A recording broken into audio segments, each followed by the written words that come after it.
Hola, muy buenos días. El día de hoy vamos a grabar un nuevo video acerca de comentarios del nuevo Código Nacional de Procedimientos Penales, el cual es muy importante señalar que este código cuenta con 490 artículos, el cual en el año de 2013 fue aprobado por la Cámara de Senadores y fue hasta el 5 de marzo de 2014 que fue publicado en el Diario Oficial de la Federación, cuando estaba en la presidencia Enrique Peña Nieto.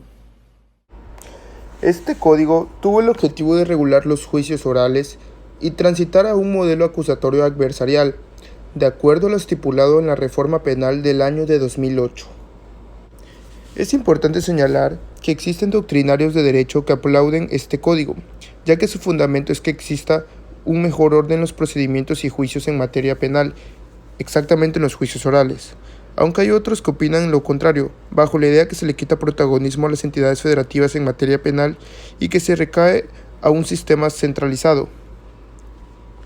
En lo personal, estoy convencido que este fue un gran proyecto y que ayuda muchísimo en la materia penal a una mejor impartición de la justicia. Otro punto importante es hablar sobre las reformas que ha sufrido este Código Nacional de Procedimientos Penales, y que la última fue publicada en el Diario Oficial de la Federación el 22 de enero de 2020 y que ha sido reiteradamente reformado por los legisladores del país, lo cual le permite que se mantenga completo y actualizado conforme a las necesidades penales que se requiere en la sociedad mexicana. Ahora llegó el momento de entrar de lleno al Código Nacional de Procedimientos Penales, en donde en su primer libro nos habla de las disposiciones generales, en el cual su título número 1 habla de las disposiciones preliminares, y mientras que en el artículo único el ámbito de aplicación y su objeto.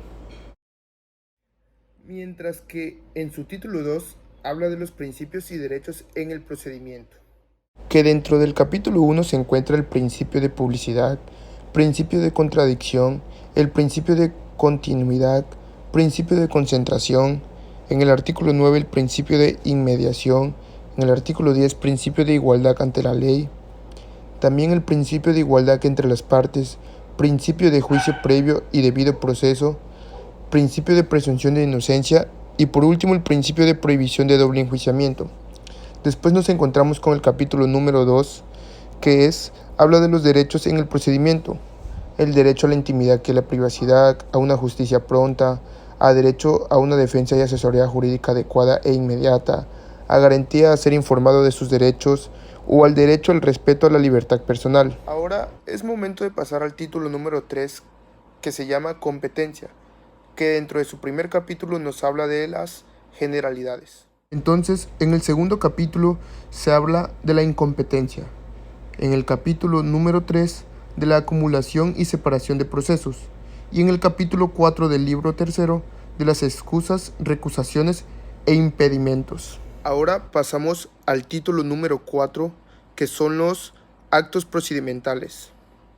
Dentro del capítulo 1 se nos habla de las formalidades de la audiencia, que por ejemplo son el idioma, la oralidad de las actuaciones procesales, también las declaraciones e interrogatorios con intérpretes y traductores, el lugar de las audiencias, tiempo o protesta. En el capítulo 2 se habla de las audiencias.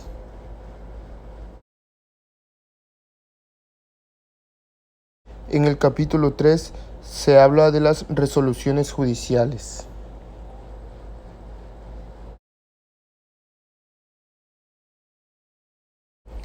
En el capítulo 4, esta nos menciona la comunicación entre las autoridades y sus artículos correspondientes. En el capítulo 5 de las notificaciones y citaciones, y en el capítulo 6 nos habla de los plazos. Mientras que en el capítulo 7 de la nulidad de los actos procedimentales. Y por último en el capítulo 8 de los gastos de producción de prueba y en el capítulo número 9 de las medidas de apremio. Ahora es momento de entrar al título número 5, que es uno de los más importantes de este código, que son los sujetos de procedimiento y sus auxiliares, que dentro de su capítulo 1 se habla de las disposiciones comunes. Dentro del capítulo número 2 se habla de la víctima u ofendido, que éste tiene derechos, y uno de sus derechos podría ser el ser informado de los derechos que en su favor se le reconocen en esta Constitución, o a que el Ministerio Público y sus auxiliares, así como el órgano jurisdiccional, les faciliten el acceso a la justicia y les presten los servicios constitucionalmente tienen encomendados con legalidad, honradez y lealtad. También puede ser a comunicarse inmediatamente después de haberse cometido el delito con un familiar e incluso con su asesor jurídico.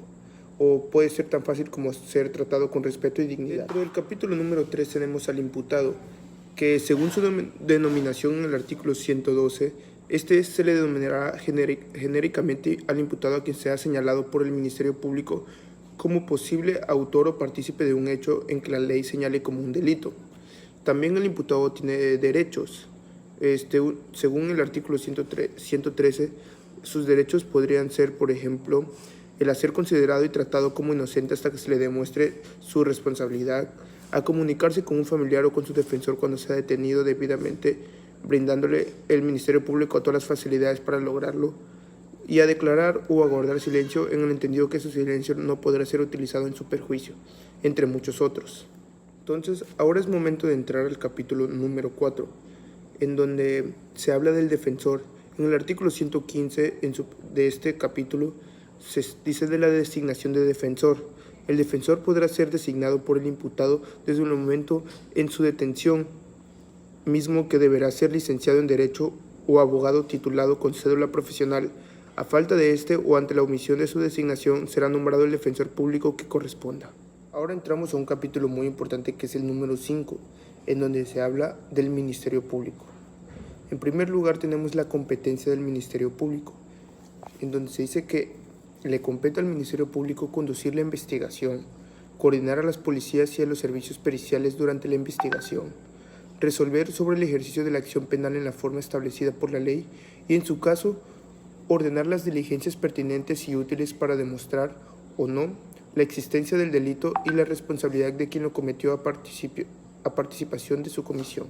Ahora entramos al capítulo número 6, que nos habla de la policía. En el artículo 132 nos dice las obligaciones de la policía. El policía actuará bajo la conducción y mando del Ministerio Público, en la investigación de los delitos con estricto apego a los principios de legalidad, objetividad, eficiencia, profesionalismo, honradez y respeto a los derechos humanos reconocidos en esta Constitución. Para los efectos del presente código, también es importante señalar las obligaciones de la policía. Entre algunas vamos a mencionar las primeras 3 o las más importantes. Recibir las denuncias sobre los hechos que puedan ser constitutivos de delitos e informar al Ministerio Público por cualquier medio o forma inmediata de las diligencias practicadas. También se encarga de recibir denuncias anónimas e inmediatamente hacerlo del conocimiento del Ministerio Público. También realizar las detenciones en los casos que autoriza la Constitución, haciendo saber a la persona detenida los derechos que se le otorga, entre muchas otras obligaciones que tiene la policía. Ahora entramos al capítulo número 7, que son los jueces y magistrados. Estos son muy importantes señalarlos, ya que tienen una obligación y un papel muy importante en los juicios orales y en este nuevo procedimiento. Importante señalar que son los encargados de impartir la justicia conforme a su jurisdicción y su competencia. Entonces, para terminar el título número 5, vamos a dar inicio al capítulo número 8, que son los auxiliares y sus partes. Estos específicamente son los consultores técnicos, que si por las circunstancias del caso las partes que intervienen en el procedimiento consideran necesaria la asistencia de un conductor o consultor en una ciencia, arte o técnica, así lo plantearían en el órgano jurisdiccional. El consultor técnico podrá acompañar en las audiencias a la parte con quien colaborará para apoyarla técnicamente. Ahora es momento de entrar al título número 6, que son las medidas de protección durante la investigación, formas de conducción del imputado al proceso y medidas cautelares, que dentro de su capítulo número 1 se dan las medidas de protección y providencias precautorias. Vamos a señalar qué son las medidas de protección. Según el Ministerio Público, bajo su más estricta responsabilidad, ordenará fundada y motivadamente las aplicaciones de las medidas de protección idóneas cuando estime que el imputado representa un riesgo inminente en contra de la seguridad de la víctima u ofendido. Y son medidas de protección las siguientes: prohibición de acercarse o comunicarse con la víctima o ofendido, limitación para asistir o acercarse al domicilio de la víctima, separación inmediata del domicilio, la entrega inmediata de objetos de uso personal o documentos de entidades que la víctima tuviera en su posesión el probable responsable, y las demás aquí señaladas. Ahora tenemos aquí el capítulo número 2 de este libro número 6, la libertad durante la investigación, que en su artículo 140 nos habla de la libertad durante la investigación. Pero después nos pasamos al capítulo número 3, las formas de conducción del imputado, que dentro de su sección primera nos habla del citatorio, órdenes de comparecencia y de aprehensión, las cuales vamos a ir señalando a continuación. En donde este capítulo 3 nos habla de estas tres formas de conducción del imputado, en donde la primera es el citatorio, que el citatorio es una primera instancia donde te mandan a llamar al denunciado que está siendo enjuiciado y tiene que ir a comparecer ante el juzgado. La segunda forma es la comparecencia, que es una forma de conducción del imputado sin detenido. Es el segundo llamado por escrito ya con substanciación y se da día y hora para que vaya a declarar, y si no, puede tomarse mal. Mientras que la última acción es la orden de aprehensión, que es la orden judicial de detención para conducir al imputado de manera obligatoria, y si no quedas registrado en la plataforma en dado caso de no ir, y ya te pueden ir a buscar por la fuerza, porque es la tercera instancia. Y habíamos mencionado que este capítulo número 3 se dividía en dos secciones, y la segunda sección es la flagrancia y caso urgente, que son en dado caso de delitos graves. Ahora nos pasamos al capítulo 4 del título número 6, que son las medidas cautelares, que también es dividido en secciones, y en la primera sección nos habla de las disposiciones generales, y de las medidas cautelares se dividen en tres: las cautelares que sirven para garantizar la presencia del imputado, las cautelares de protección que sirven para asegurar la integridad física de la víctima u ofendido, y las medidas cautelares de providencia precautoria que son para asegurar la reparación del daño. Y ahora en el capítulo 5 tenemos la supervisión de las medidas cautelares, que sirven para garantizar que estas sí las cumplan las personas que se les debe asignar, y es un deber y una supervisión constante por la parte de la autoridad. Ahora vamos a hablar del libro segundo del procedimiento, donde en su título 1 se habla de las soluciones alternas y formas de determinación anticipada, y dentro de su primer capítulo están las disposiciones comunes. Estos son muy importantes para no saturar el sistema, pero en el capítulo 2 tenemos los acuerdos reparatorios, y que son aquellos que son celebrados entre la víctima u ofendido y el imputado y aprobados por el Ministerio Público, y tienen como efecto la extinción de la acción penal. En su capítulo número 3, la suspensión condicional de proceso, que es el planteamiento formulado por el MP o por el imputado, el cual será un plan detallado de reparación del daño para la extinción penal. Dentro del capítulo número 4 está el procedimiento abreviado. Este debe de ser aceptado por ambas partes y a llegar a un acuerdo por el Ministerio Público para que éste lo solicite. En su capítulo 5 está la supervisión de las condiciones impuestas en la suspensión condicional del proceso. Y aquí es donde termina el primer título del libro número 2 o del segundo libro. Ahora vamos al título número 2, que es el procedimiento ordinario, en donde hay un capítulo único y son las etapas del procedimiento, en donde vamos a hablar en primer lugar sobre el artículo 211, que es la etapa inicial, que son la etapa de investigación inicial, que esta comienza con la presentación de la denuncia, querella u otro requisito equivalente, y concluye cuando el imputado queda a disposición del juez de control para que se le formule una imputación. Después tenemos la investigación complementaria, que esta comprende desde la formulación de la imputación y se agota una vez que se haya cerrado la investigación. Después tenemos la etapa intermedia o la de preparación a juicio, que comprende desde la formulación de la acusación hasta el auto de apertura a juicio. Y por último tenemos la tercera etapa, que es la de juicio oral, que comprende desde que se recibe el auto de apertura a juicio hasta la sentencia emitida por el tribunal u órgano jurisdiccional. Como ya sabemos, la audiencia de investigación inicial se encuentra su fundamento en el artículo 211, y esto se da cuando existe una denuncia, querella o requisito equivalente, de manera como proceden los delitos en los tipos penales. También es muy importante señalar, conforme al artículo 141, que aquí se judicializa la carpeta. También hay formas de detención, y conocemos lo que se llama la audiencia combo, que puede ser que sea con detenido o sin detenido, y que esto se va a ver conforme a los criterios que hay. Dentro de estos títulos y capítulos también se encuentran los actos que requieren de investigación o autorización previa del juez y los que no requieren.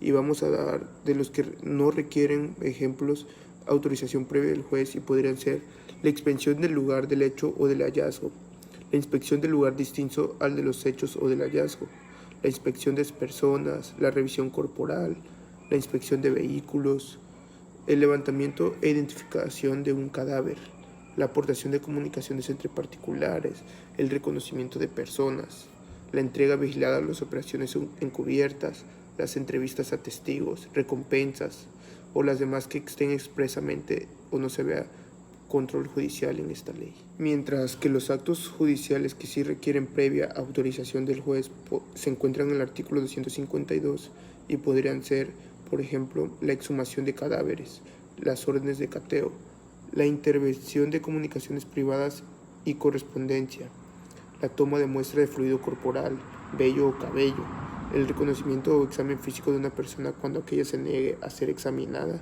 y las demás que se señalen en las leyes. Ahora tenemos el título número 4, que es el de los datos de prueba, medios de prueba y pruebas, con su capítulo único de las disposiciones comunes, donde nos explica todo sobre los medios de prueba y las pruebas, cómo deben de ser otorgadas. Entonces, ahora avanzamos al título número 5, los actos de investigación, con su capítulo número 1 de las disposiciones generales de los actos de molestia. En su capítulo número 2, los actos de investigación, que los redacta a fondo.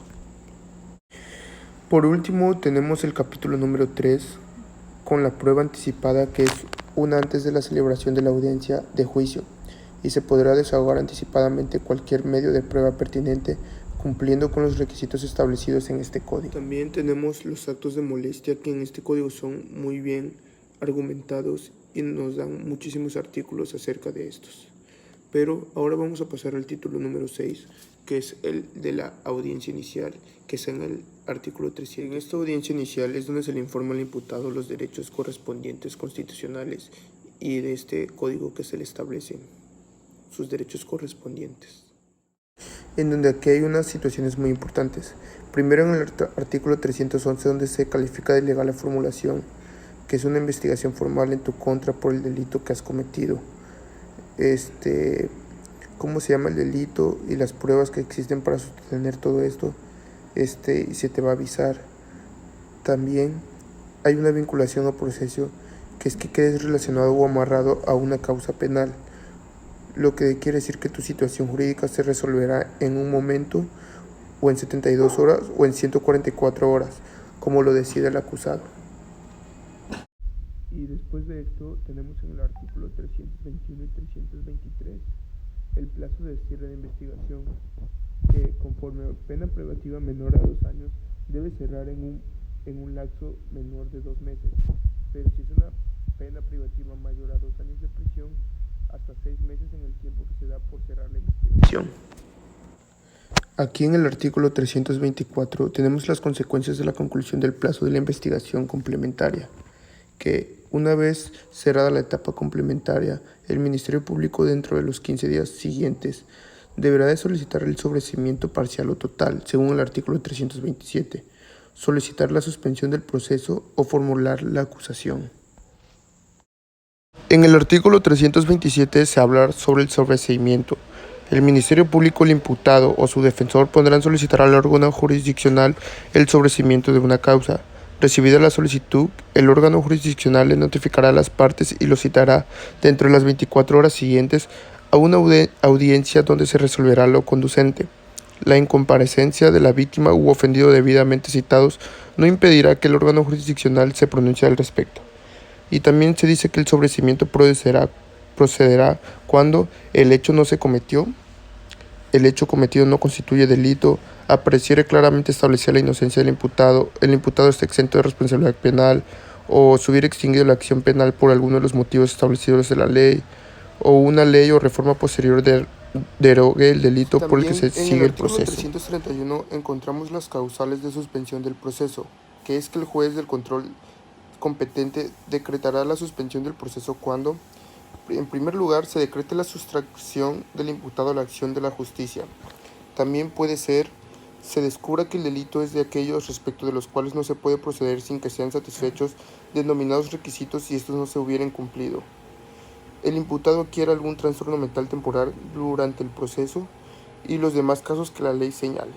También, según el artículo 329, hay un sobreseimiento total o parcial, que el sobreseimiento será total cuando se refiera a todos los delitos y a todos los imputados, y parcial cuando se refiere a algún delito o algún imputado, de los varios a que se hubiera extendido la investigación que se hubiera sido objeto de vinculación a proceso.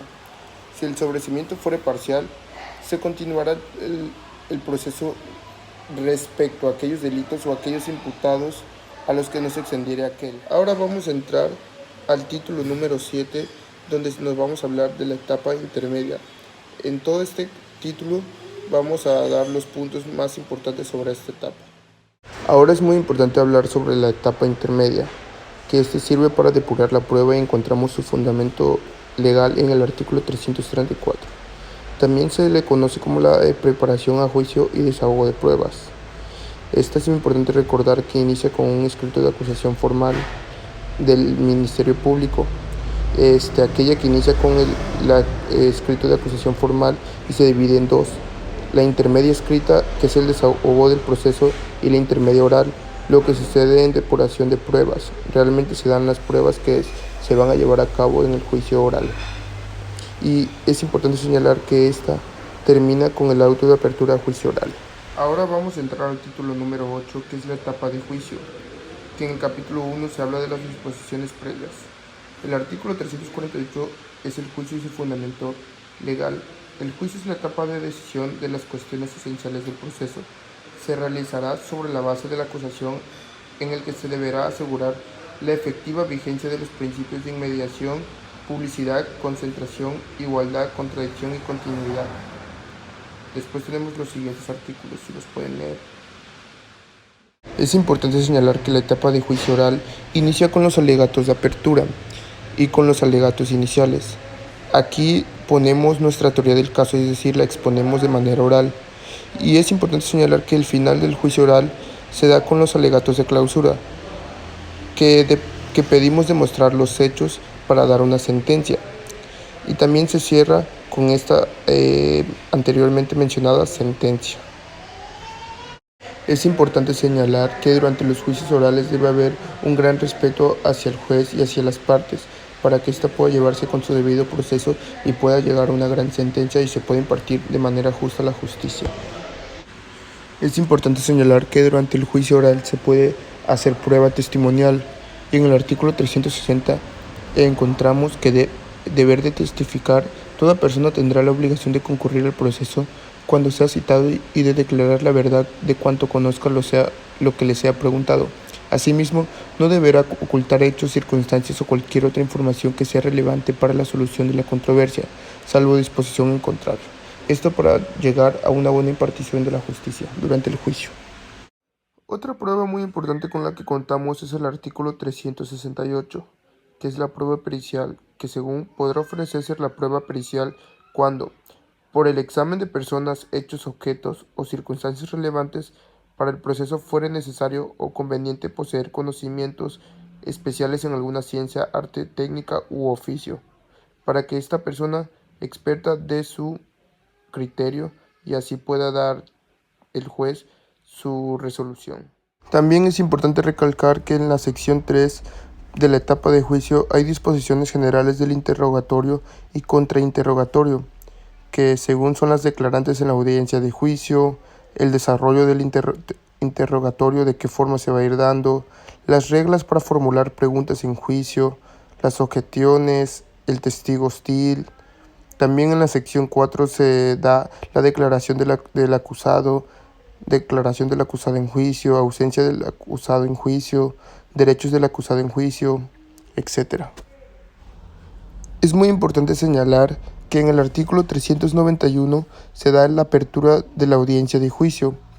En el día y la hora fijados, el tribunal de enjuiciamiento se constituirá en el lugar señalado para la audiencia, quien La presida verificará la presencia de los demás jueces, de las partes, de los testigos, peritos e intérpretes que deban participar en el debate y de la existencia de las cosas que deban exhibirse en él, y la declarará abierta. Advertirá al acusado y al público sobre la importancia y el significado de lo que acontecerá en la audiencia e indicará al acusado que esté atento a ella.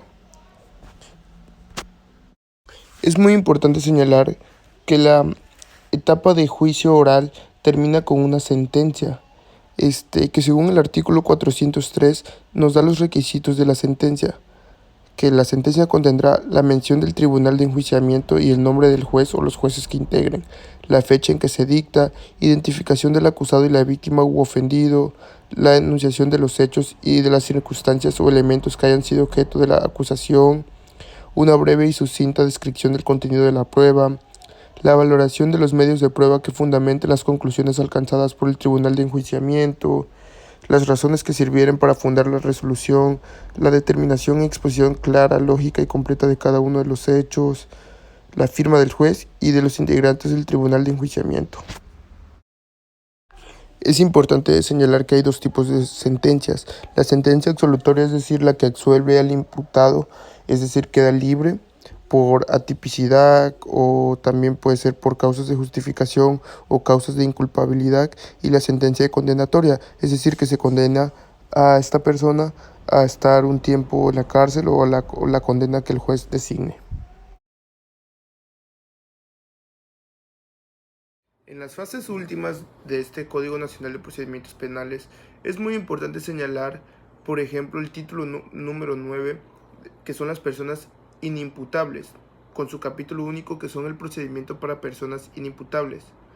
Por ejemplo, tenemos el procedimiento, el primero que se menciona, que es el de pueblos y comunidades indígenas, que es un tipo de procedimiento que solamente ellos tienen especial. También el procedimiento para personas jurídicas, que puede ser el compliance. También pues otro tipo de procedimiento va a ser el de acción penal por particular, es decir, que yo puedo iniciar una acción particular, yo llevándola a cabo. También otro muy importante es el procedimiento especial de asistencia jurídica internacional en materia penal. Es decir, que México tiene la responsabilidad de ayudar a cualquier país que se lo solicite en algún caso penal, y también cuando México pida alguna ayuda sobre algún testigo o algún imputado que se encuentre fuera de su legislación o en otro país, puede ayudarlos. Entonces, es importante mencionar que en la parte final de este Código Nacional de Procedimientos Penales se habla acerca de los recursos. Por ejemplo, de los recursos particulares, que un recurso muy importante puede ser de procedencia del recurso de revocación, que el recurso de revocación procederá en cualquiera de las etapas del procedimiento penal en las que interviene la autoridad judicial en contra de las resoluciones de mero trámite que se resuelvan sin sustanciación. El objeto de este recurso será que el mismo órgano jurisdiccional que dictó la resolución impugnada la examine de nueva cuenta y dicte una resolución que corresponda. También otro recurso muy importante y muy reconocido en materia penal es el recurso de apelación, el cual es utilizado frecuentemente. Ahora vamos a hablar de los últimos artículos del Código Nacional de Procedimientos Penales, que en su título 13, que nos habla del reconocimiento de inocencia del sentenciado y anulación de la sentencia. En su capítulo único de procedencia, que son causas de extinción de la acción penal, y las vamos a ir señalando. Número 1. Cumplimiento de la pena o medida de seguridad, muerte del acusado o sentenciado, reconocimiento de inocencia del sentenciado o anulación de la sentencia, perdón de la persona ofendida en los delitos de querella o por cualquier otro equivalente, indulto, amnistía, prescripción, supresión del tipo penal, existencia de una sentencia anterior dictada en proceso instaurado por los mismos hechos, y el cumplimiento del criterio de oportunidad a la solución alterna correspondiente. Y hasta el momento llegar al artículo 490 y después siguen los transitorios. Espero en realidad les haya gustado muchísimo este video acerca del Código Nacional de Procedimientos Penales, una breve introducción y redacción y resumen acerca de este. Espero lo hayan entendido y espero a todos les sirva para conocer más sobre el procedimiento penal. De antemano les doy mi más sincero agradecimiento, muchísimas gracias por su atención y espero todas las personas sepan de qué trata este Código Nacional de Procedimientos Penales para que puedan llevarlo a cabo en una acción penal y pueda haber una mejor impartición de justicia en nuestro país. Muchas gracias.